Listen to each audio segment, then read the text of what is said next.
Hello everyone, my name is Riddhi. I am from Jayalakshmi संस्कार school. आज का हमारा विषय है हिंदू धर्म में तुलसी का महत्व। हिंदू धर्म में तुलसी के पौधे को क्यों बहुत ही पवित्र पौधा माना जाता है?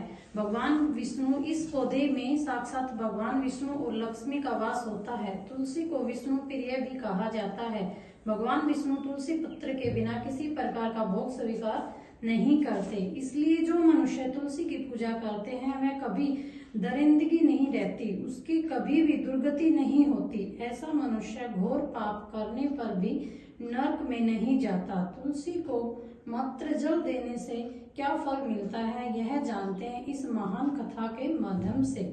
एक बार देवी सत्यभामा विष्णु से पूछती है, हे स्वामी, आप तो तीनों लोकों के स्वामी हैं, फिर भी तुलसी की पूजा क्यों करते हैं? इस नित्य जल क्यों चढ़ाते हैं? मैं इस पौधे को जल चढ़ाने का महत्व जानना चाहती हूँ। तब भगवान श्री कृष्ण कहते हैं, हे देवी सत्यभामा, तुलसी साक्षात लक्ष्मी का रूप है। इसकी नित्य पूजा करने से करोड़ों फायदे हैं। इस जल चढ़ाने मात्र से ही मनुष्य के करोड़ों पाप नष्ट हो जाते हैं। तुलसी को जल देने का महत्व बताने से पहले मैं तुम्हें एक प्राचीन कथा सुनाना चाहता हूँ। इस कथा के माध्यम से तुम्हें सारे प्रश्नों के उत्तर मिल जाएंगे, इसलिए तुम इस कथा को ध्यान से सुनो। जो भी मनुष्य इस कथा का श्रवण कर लेता है, तुलसी को जल देने का फल प्राप्त होता है। मैं इस कथा को अवश्य सुनना चाहती हूँ। सुनिए, मैं पूरे ध्यान से सुननी चाहती हूँ। श्री कृष्ण देवी सत्यभामा को तुलसी का जल देने की कथा सुनाते हैं। पूर्व काल की बात है। धनेश्वर नाम का एक ब्राह्मण रहता था। वह जन्म से ही ब्राह्मण था, पर कर्म से भ्रष्ट और कपटी बुद्धि वाला, चमड़ा बेचकर धन कमाने वाला तथा अत्यंत झूठ बोलने वाला था।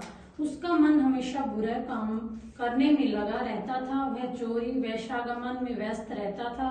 उसने अपने जीवन में कभी पुण्य के काम नहीं किए, शास्त्रों का अध्ययन नहीं किया, पाठ भी नहीं किया। अपनी नजर दूसरों के धन पर लगाकर रहता था, धन कमाता और रात्रि में वैश्याओं के साथ रात बिताता था। वह अत्यंत पापी ब्राह्मण पाप करने में व्यस्त रहता था। उसके अपने मुख से कभी भगवान कृष्ण का नाम नहीं लिया और ना कभी देवी देवताओं का पूजन किया। इस प्रकार से पाप करते करते हुए अनेक वर्ष बीत गए। फिर वह धनेश्वर ब्राह्मण महासमतीपुरी में जा पहुंचा। उस नगर के पास श्री नर्मदा नदी बहती थी। उस नदी पर स्नान करने से दूर दूर से लोग आते हैं। फिर वह ब्राह्मण उस नदी के किनारे आश्रम में ठहरता है। उस आश्रम में उनके साथ पूरे ब्राह्मण पाठों का अध्ययन करते थे और श्री कृष्ण की स्तुति में मगन रहते हैं।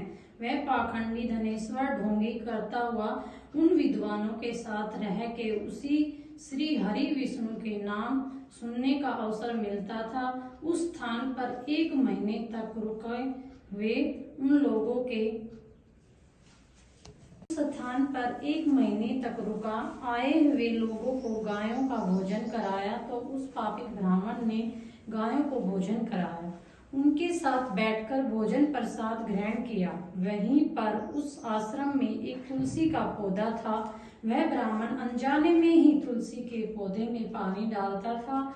उसने मन में कोई विचार नहीं था कि वह क्या कर रहा है। वह रोज सुबह उठकर पात्र में पानी लेकर तुलसी के पौधे में डालता था। फिर एक दिन वह आश्रम में सोया हुआ था तो उस स्थान पर एक सर्प आया। सर्प ने उसे नींद में ही काट लिया। उस पापी ब्राह्मण की नींद में ही मृत्यु हो गई। अन्य ब्राह्मणों ने उसे बेहोश अवस्था में देखा। उसके मुख में तुलसी के पत्ते डाल दिए और वह तुलसी का जल भी डाल दिया। फिर सभी ब्राह्मणों को पता चला कि उसकी मृत्यु हो गई है। उस पापी ब्राह्मण की मृत्यु के बाद यम के दूत प्रकट हुए और उसे पकड़कर यमलोक ले गए। जाने लगे, रास्ते में जाते हुए वह ब्राह्मण रोने लगा और यमदूतों से कहने लगा, यमदूतों, मेरी मृत्यु किस कारण से हुई है? तभी यमदूत कहने लगे, अरे दुष्ट ब्राह्मण, तुमने जन्म से लेकर मृत्यु तक बहुत पाप किए हैं। तेरे पापों के कारण ही तुझे काले सर्प ने काट लिया है और तेरी मृत्यु हो गई है। और अब हम तुम्हें यमलोक लेकर जा रहे हैं। वह यमलोक तेरे पापों का लेखा जोखा देखेंगे और निश्चित ही तुम्हें नरक में डालेंगे। फिर वह ब्राह्मण जोर जोर से विलाप करने लगा, किंतु यम के दूतों को उस पर बिल्कुल भी दया नहीं आई। वे उसे पीटते हुए यमलोक ले गए। जब यम के दूत उस ब्राह्मण को लेकर यमराज के पास पहुंच गए, यमराज के पास बैठे हुए चित्रगुप्त ने जन्म से मृत्यु तक का लेखा जोखा निकाला और यमराज कहने लगे, हे महाराज, इस ब्राह्मण ने जन्म से लेकर मृत्यु तक पाप ही पाप किए हैं। इसने कोई पुण्य का काम नहीं किया है। इसे कल्प भर में नरक में डाल दिया जाए। जीवन भर पाप करने वाले इस ब्राह्मण को ले जाओ और इस कुंभी नामक नरक में डाल दो। उसे दूत हंसते हुए वहां से ले गए, कुंभी नामक नरक में डाल दिया और खोलते हुए तेल में डाल दिया। लेकिन जैसे ही वह ब्राह्मण खोलते हुए तेल में पड़ा, वह तेल एकदम ठंडा पड़ गया। यह विचित्र घटना को देखकर यमदूत बड़े ही आश्चर्य हुए। उन्होंने सोचा कि ऐसे तो पहले कभी नहीं हुआ। जिन भी पापियों को हमने घड़े में डाला था, वो तो तेल में जल भून कर रह गए और झटपटाने लगे, लेकिन इस ब्राह्मण को तेल में गिरने के बाद वह तेल ठंडा क्यों पड़ गया।